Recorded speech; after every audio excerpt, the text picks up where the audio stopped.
Hi everyone, it's Heidi from flutterbyheidi.co.uk. I'm Heidi Smith, I'm an independent Stampin' Up! Demonstrator based in the United Kingdom. And today I am doing a couple of things. First of all, we're doing an easy crisscross card, so it's a bit of a fun fold, but it's also a bit of a technique in how to create labels using our new trio corner punch. And this is one that I resisted getting, and then we had some projects using it and I kind of went, why didn't I get this before? So the stamp set I'm using is Cottage Rose, as you can see here, and a bit of spotlight technique, just colouring a single image. And the sentiment is actually from the Charming Sentiments, which you may have overlooked. It's a great stamp set.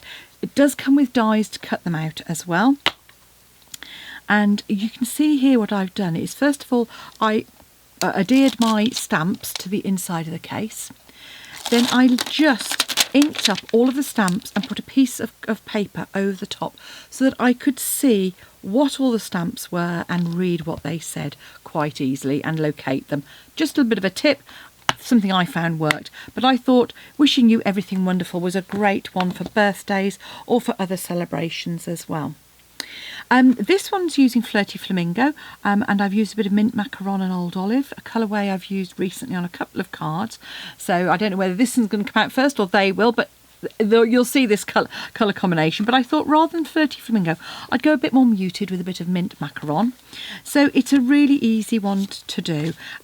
Whereas usually crisscross cards use more cardstock because you overlap the middle, this one just uses a half sheet of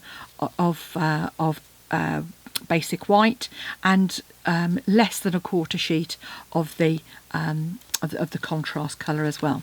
So let's go. First things first then.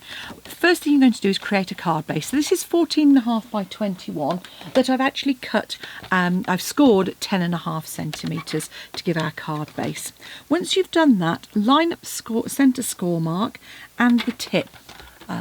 You probably, you're going to see the mess of my desk, but there you go. So you can see here I'm lining this bit up at the bottom and I'm lining the score line up in the centre. And once you've done that, starting from the middle, cut. The reason I start from the middle is if you start from the bottom, you may compress that corner, and so you now want to keep that piece of cardstock as well. So that's our card base. You can see there. And this piece, you actually want to then put it in the top here, and you want to take a centimetre off because you want this to be 9.5 centimetres.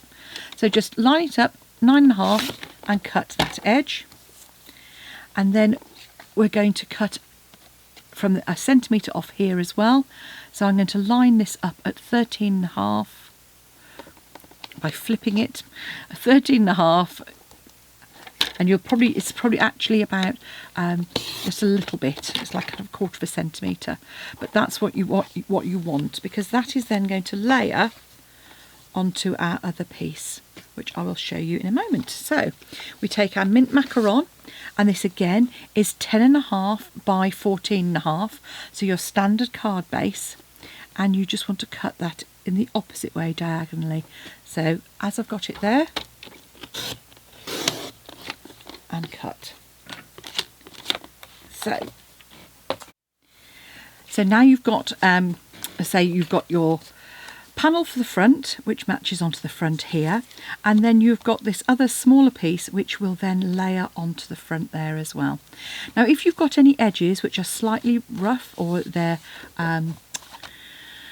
the edge may be a little bit prominent from where you've cut it and flipped it over, if you just grab your bone folder and run it along there, you'll find those will disappear slightly. So what I mean by that is just take that over and you'll find that will just smooth it off. So whenever you get an edge that's a little bit prominent, just run it over and you're sorted, like so. Okay, so what we want to do now is stamp on this piece. Obviously what I want to do is stamp over the edge, but I don't want it to go onto the back there.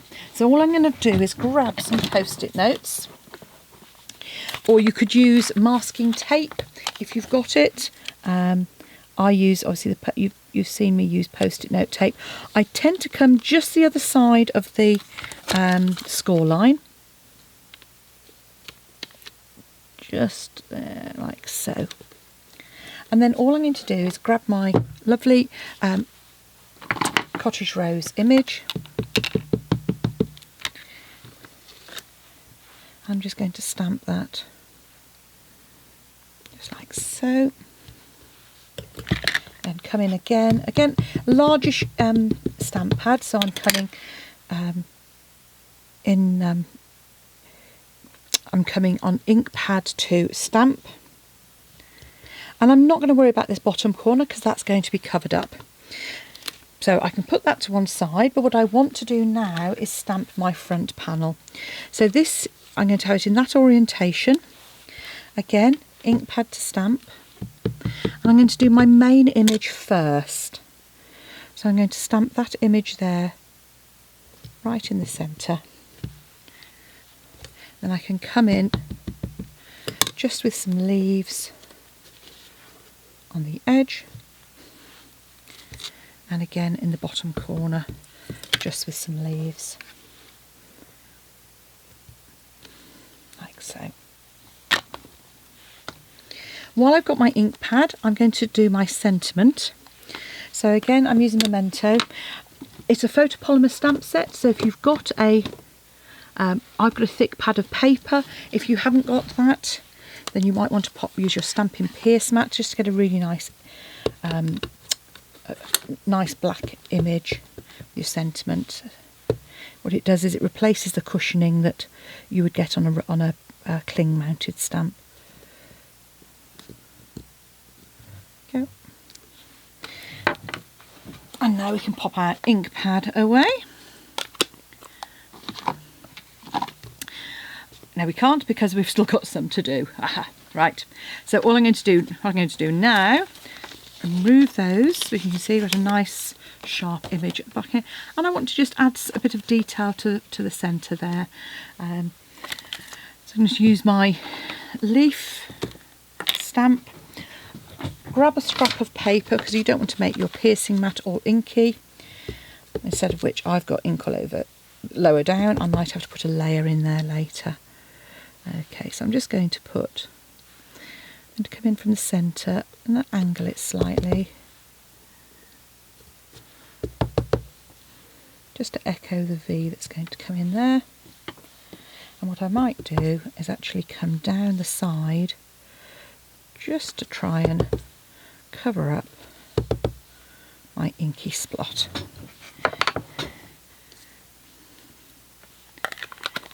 There we go. So ink pad away and pop that to one side. So now we've got our panel, we're ready to start colouring.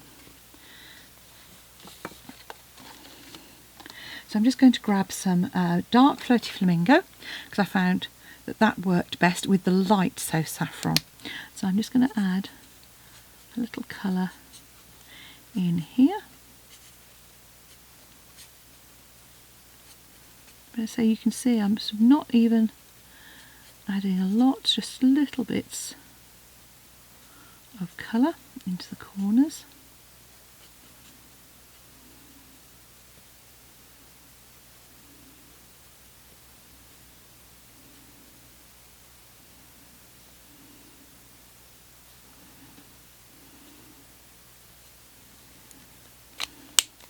I'm going to just come in with the light So Saffron and just blend over the edge there.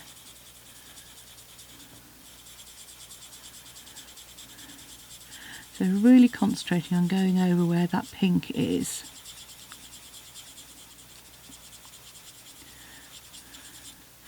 And you can see that's going over with that marker, it's moving that pink, so you get a sort of just a subtle bit of pinkiness coming in, like so. And so as it dries it will lighten, and you've just got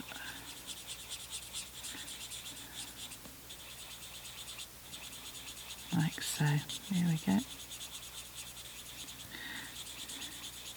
And you can see here, as you say, as it's drying, it's moving, and it's just muting that colour down. And if you felt it was too strong still, just come in with your colour lifter, and that will help move the colour a little bit more as well.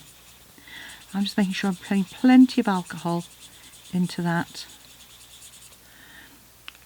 And then you can always come round and add a little shading around the outside edge. So what I thought I'll try with this one is I'm just going to come around with a bit of mint macaron, just as just to kind of accent that flower a little, as if it's sort of against a blue sky.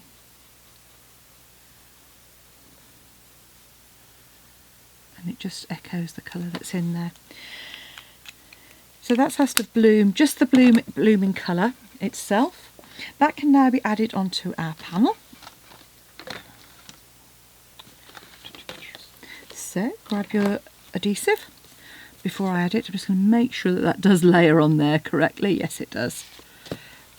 So as I say, that if you were doing more than one of these cards, then the easiest way to do it, rather than what I did, which was cut down that triangle, is just to get a second piece of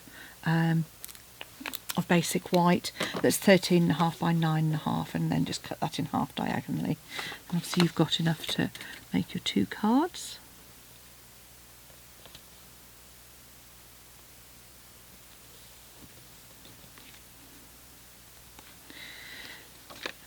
And then that panel is going to go on the front there, and you're only going to want to put it on that bottom corner.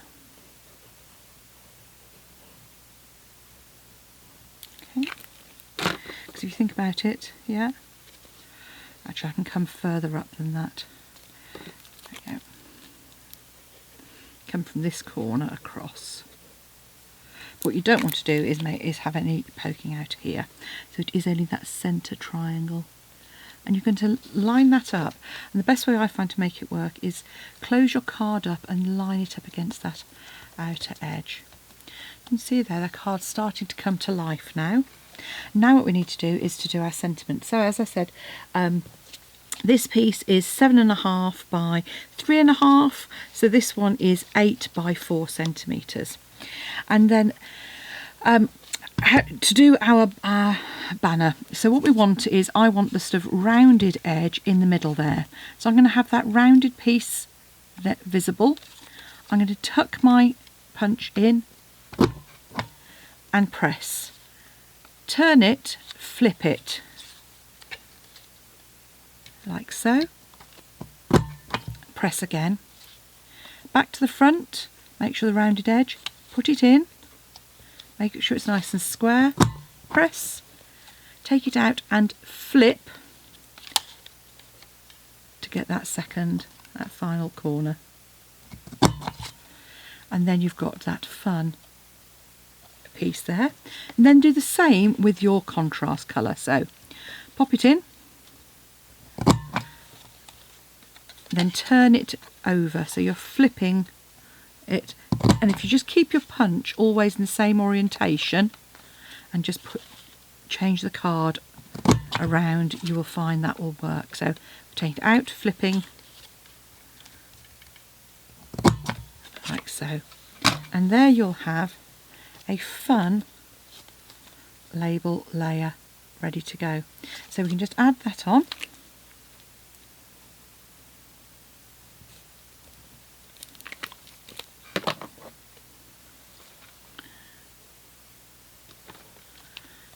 So you could make tags or all sorts of things with this punch. Really versatile. And all I'm going to do is just pop that across the top there. And again, you can use the diagonals to line that up. So I'm just going to pop some dimensionals on the back. Again, we're going to pop those on the outer edge of that. And I'm going to put one on the bottom corner as well. Because again, because of the V, we don't want to get any adhesive onto the middle back of our card. So I'm just lining that up at the top there. And there we have a pair of fun crisscross cards with a bit of spotlight technique. Which one do you prefer? Do you like it with the leaves coloured in as well, or just with the simple rose? And are you mint macaron or team flirty flamingo? Let me know which you prefer. And please do, if you've enjoyed the video, hit the like button and subscribe to my channel as well, because that all helps me provide these tutorials free of charge. And if you're able to support me by choosing me as your demonstrator, I would really appreciate it. Just find your demonstrator, find Heidi Smith, and that will help you nominate me when you check out. So thanks for watching. Come back and see me again soon. Hit the subscribe button. Bye now.